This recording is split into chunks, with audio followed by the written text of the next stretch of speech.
If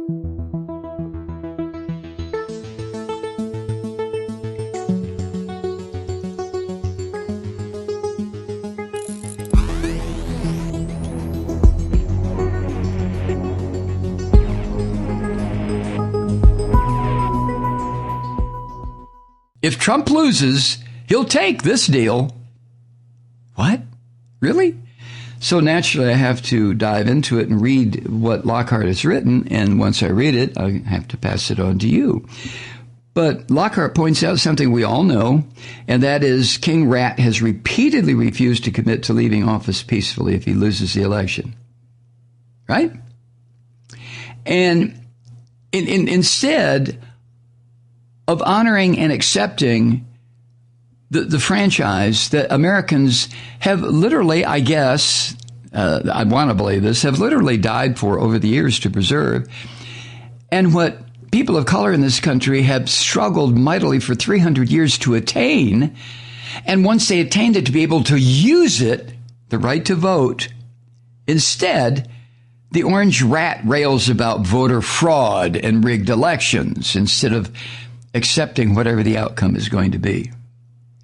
His lies are an old story now. We know the son of a bitch can't open his mouth without lying.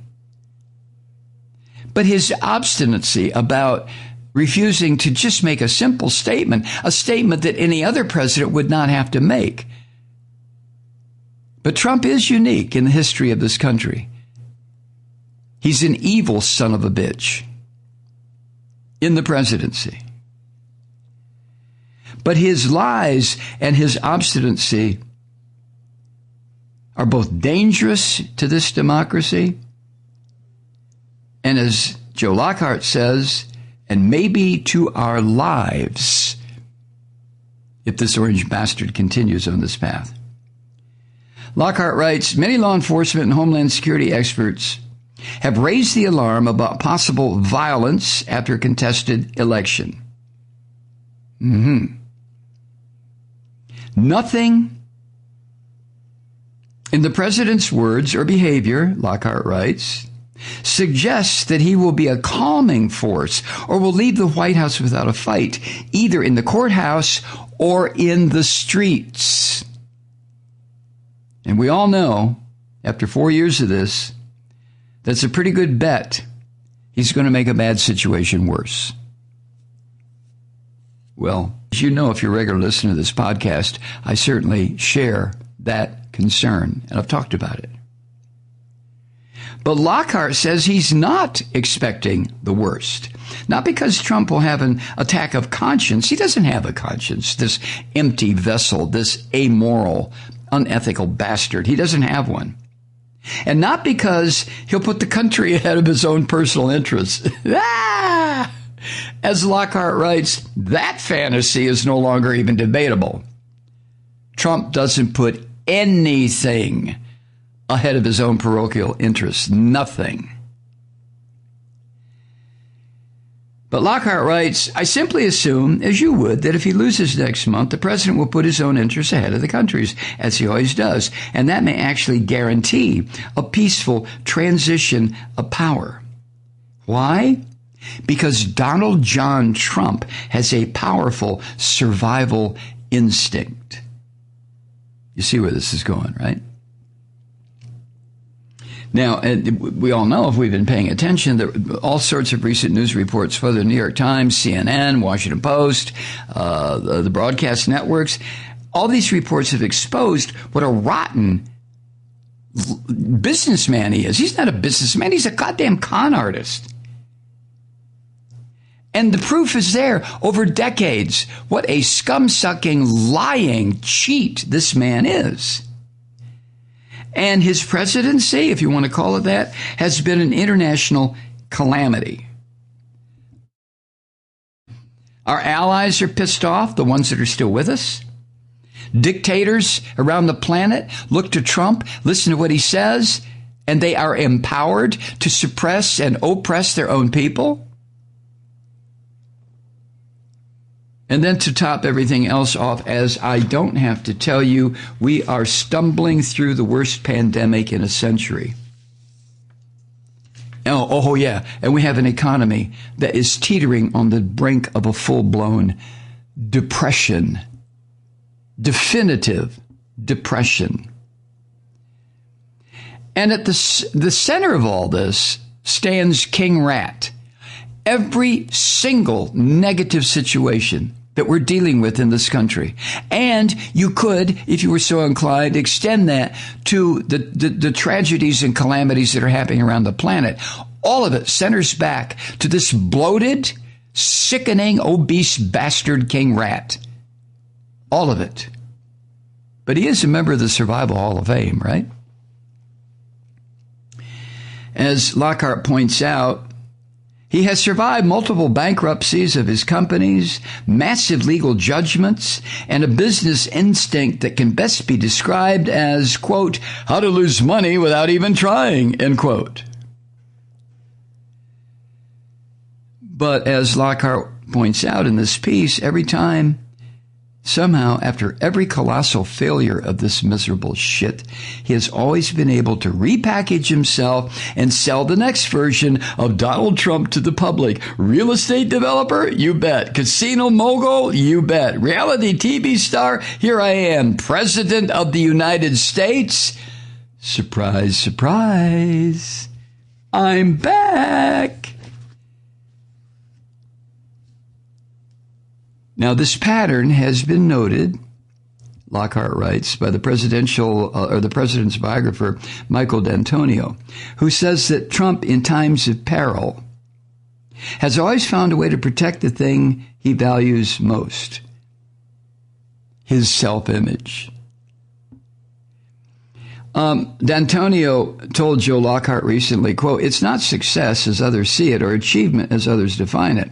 What matters to him, Trump, is the story he can tell himself or sell to himself in order to feel like he prevailed. That instinct is one of many that allows him second, third, and fourth chances at escape and reinvention. End quote, Michael D'Antonio.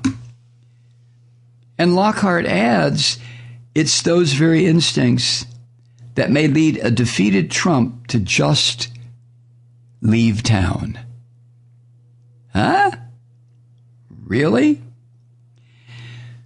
But Lockhart points out this. Trump is good at recognizing the personal risks he faces and staying one step ahead of his personal demise. That skill seems likely to kick in right about now because Trump has a lot to really be worried about. Oh, don't we know it? Anyway, Lockhart says, first, even if he pardons himself for all federal crimes, the state of New York District Attorney of Manhattan are reportedly well along in investigations into his business practices. Whoa, his business practices. That translates into his criminal activities disguised as business practices. But I digress. And Lockhart also points out that pardoning himself is not yet a tested constitutional right. And the Justice Department, you remember that? Justice Department, the Injustice Department now under this bloated conciliere. Is that how you say it? You're Italian, Mike. You should know. Willie the Bar, under his criminal hand, the Department of Justice could drop a legal anvil, is what Lockhart calls it, on Trump's head next year on multiple issues. Oh, I see, with the new Attorney General, right, including obstruction of justice, tax fraud, defrauding the Treasury through payments to the Trump Organization. That is, if he's defeated, this is what's waiting for him. There's all kinds of shit waiting for Trump, and he knows this. This is why he's acting like a trapped rat, which is what he is. He is a caged rat right now, looking desperately for a way out, even if it means eating through Winston Smith's cheeks. He wants out. The second worry Lockhart talks about here is purely financial. He owes hundreds of millions of dollars, according to the New York Times.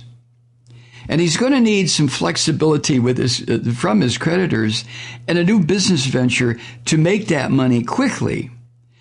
Now, one of the biggest ways for former presidents to make money, of course, are the paid speeches.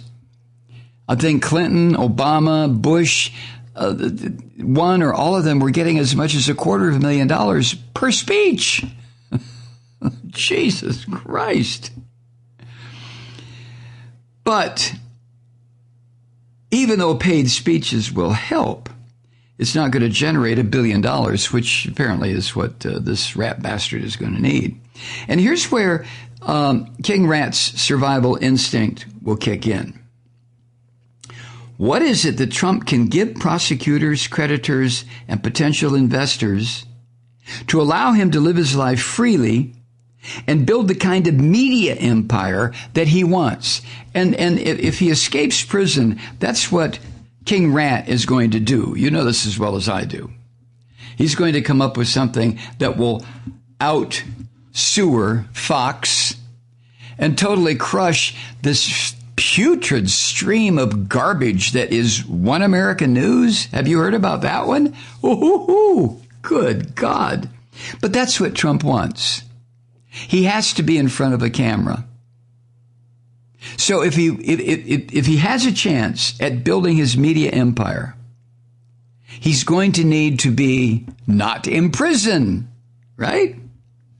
So what can Trump give his creditors, the prosecutors, potential investors? What can he give them? What is the one thing that he has? It is, wait for it, a peaceful transition of power. In other words, Trump, being the evil, rotten pig he is willing to trade his freedom for peace. Or I should put it, he'll trade peace for his freedom. Hi, Truth Seekers. Mike Malloy here. As you know, we've switched formats and are now broadcast exclusively on the Progressive Voices Network. So that means you get fewer program interruptions, no corporate commercials, and lots of profanity. But our format change also means some of our radio listeners no longer hear the program. It's been a while since I mentioned our podcasts, so you may have forgotten that there is a way to listen to this program anytime you need a good dose of screaming. Visit MikeMalloy.com and subscribe to our podcast. As a podcast subscriber, you can download the program to your mobile device and take me with you wherever you go. And if you have a friend who needs a dose of truth-seeking, you can give a gift subscription as well. That's MikeMalloy.com, and never miss a minute of the uncensored fun and frivolity.